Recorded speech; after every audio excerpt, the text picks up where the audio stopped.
we are driving the Ferrari California T I purchased like a year ago from Copart, and it's finally finished.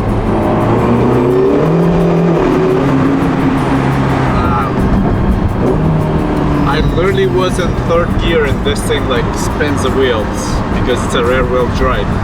In this video, I'm going to show you guys every single thing what I had to go through on completing this car. I'm going to show you guys how much I paid for the car at first at Copart, how much it costed me on parts, how long it took me to complete this thing 100%, and show you guys a little bit also what it took in general, and also what I have learned on completing this thing 100%. So if you're interested on learning how to build a Ferrari, in this case it's a California T, stay tuned, subscribe, and any of your comments are welcome down below.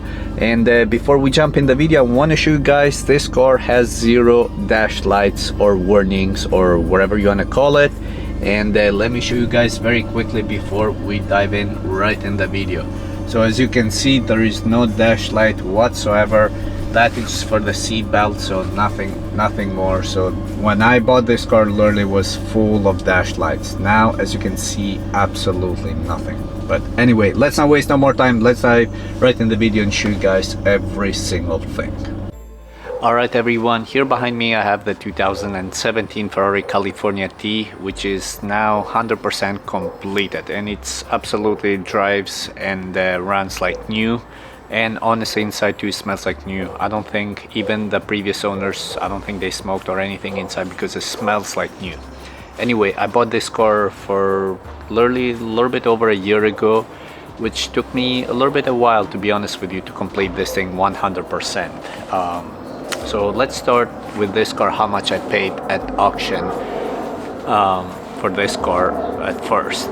Close to $70,000. I got the car at home. I tried to start it. I thought it was a battery thing to start this car, but unfortunately for me it wasn't, and took me quite a bit of time to honestly turn this thing on, and I had no clue if it's gonna run. I had no idea what it takes to deal with these cars, how stressful it becomes, because again, even $70,000 almost non-running car was like all smashed on that side. It's pretty scary, to be honest with you, and it was just sitting in my driveway for a while, and it was covered and all that, but I wasn't able to turn this thing on. Anyway, I started taking this thing apart. I kind of got an idea what I need, but I thought like to go to a Ferrari dealership and see like if I can buy some parts from there. And this is a receipt from them. As you can see, it's not like something I'll print out of internet by myself. I'm not going to show the name of this dealership because I don't want to get in trouble with anyone. But anyway, so these are the prices for literally 4 items, and I thought I was gonna fix this thing quickly and for a reasonable price. But if I had to go with the dealer prices for these 4 parts, honestly I'll be way over budget with this car. So 4 items on this one, which I went and asked for the left control arm, the left hub, the left wheel, and the left door airbag.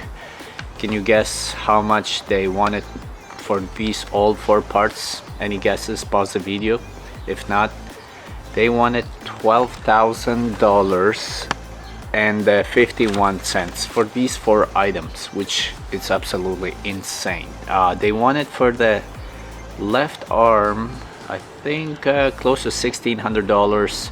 For the hub, $3,276. For the front wheel, which is pretty insane how much I wanted, $5,086. The only reasonable price was the left door airbag, which was $1,020. Anyway, I did not buy anything from them because still, again, pretty expensive. I didn't know honestly where to look much for parts for this car, so I went ahead and bought some parts on Scuderia, which I bought the left control arm, the hub, and where else did I buy from them? I think these 2 pieces, which I still paid like a little bit over $3,000 with them, which I have it right here in the back, but not near as much as the dealer was asking. I know they need to make money too, but this I think was like way too much. Anyway, Here in the back, as you can see, I have written every single thing about the car where I had paid.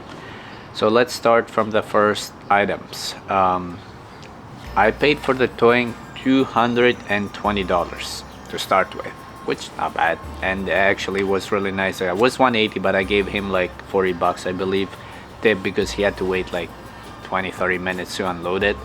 After that, the front brake disc of this car, pretty expensive. I managed to get this one in auto recycling.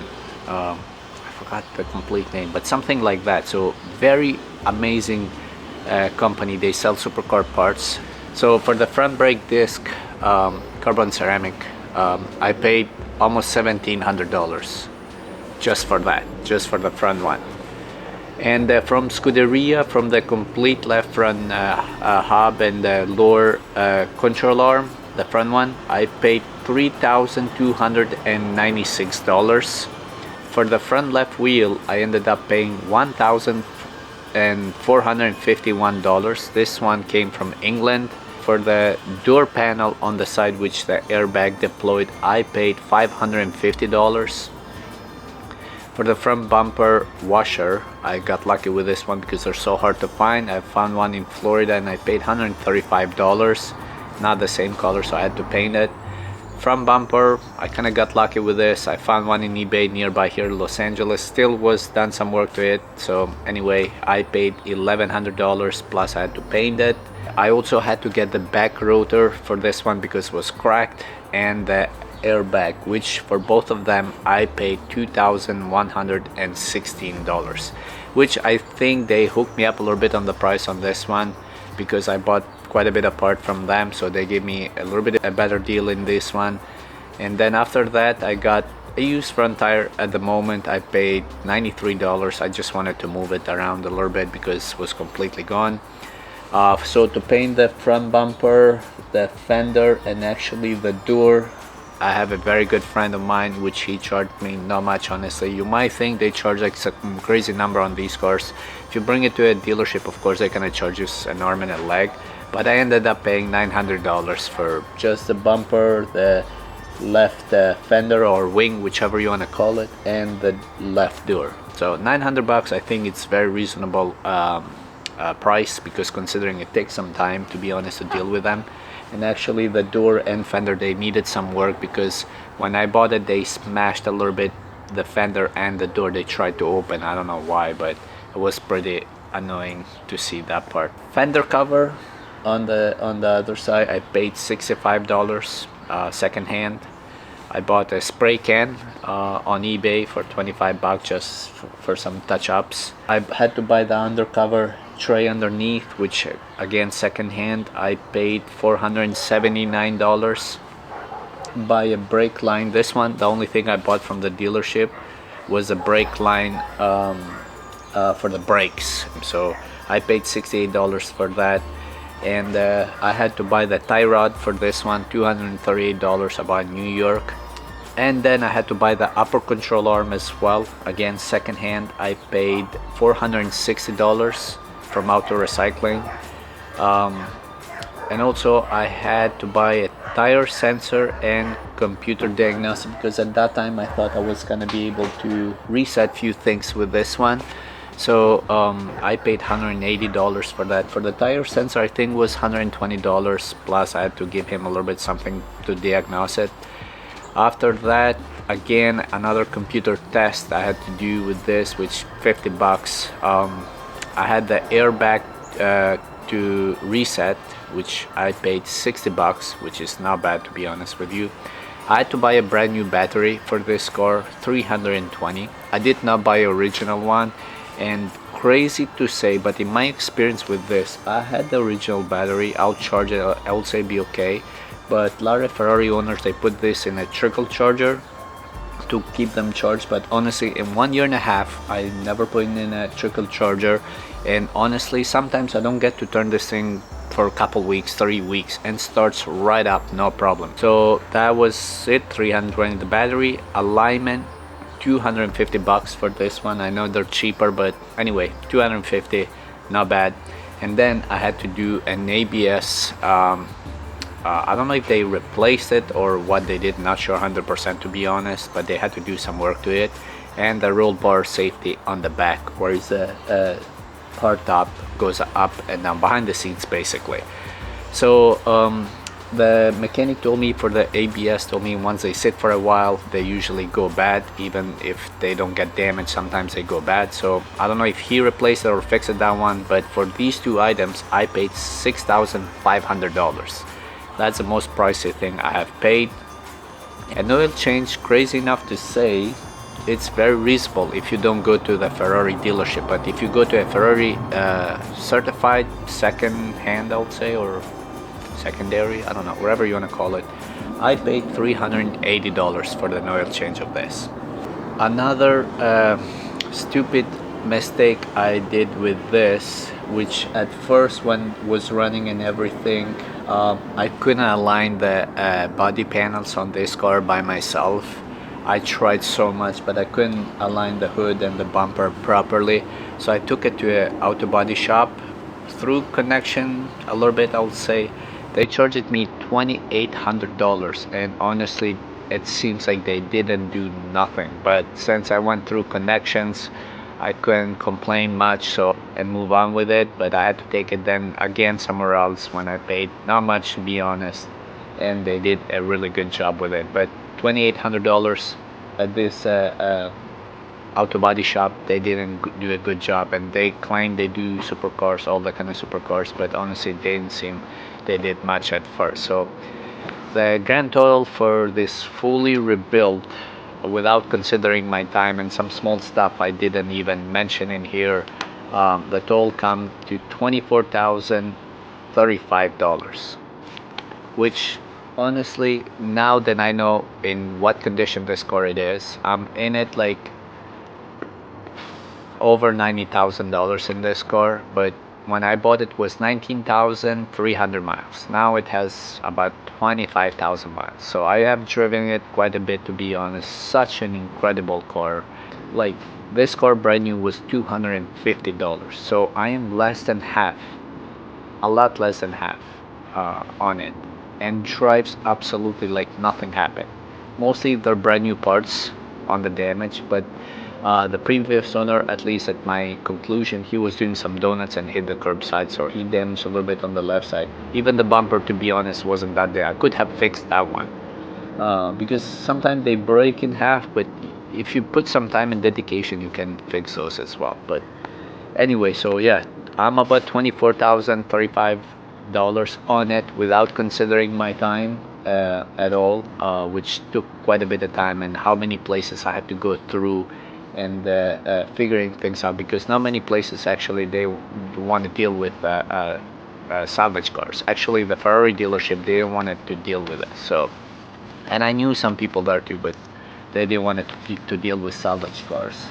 I have learned a lot with this car. I actually, before owning this one, I never was interested on the California T. But it's honestly, when you spend time with it, it's absolutely an incredible car to drive and own. I would say this can be a daily driver too. I know sometimes it's a little bit loud depending where you live, can be a little bit too much sometimes, but I don't know, it's just so comfortable in overall car. I don't know, it's really, I fell in love with this car. But anyway, as you can see, a little bit over $90,000 without considering my time. If I have to consider my time, maybe a little bit over 100,000 on it. But since I built it right in front of my driveway, that's where I paid for it without my time. So that's another thing I forgot to mention. For the parts from Italy or from Scuderia, took me literally almost 2 months, which is pretty insane. That's what kind of delayed the thing. Sometimes also, where I learned with this car, if the headlight, I wasn't 100% sure, but sometimes a lot of cars depend on the cars, but brands. But sometimes just because of the headlight or the door not being connected or some other stuff underneath, sometimes for the smaller stuff these cars won't run.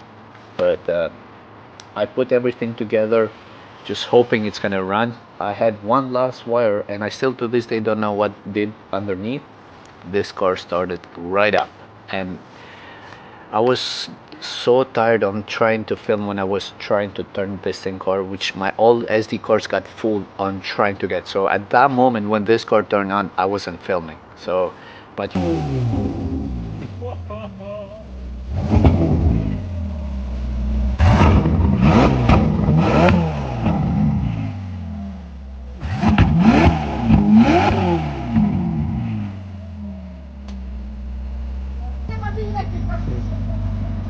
Hi there.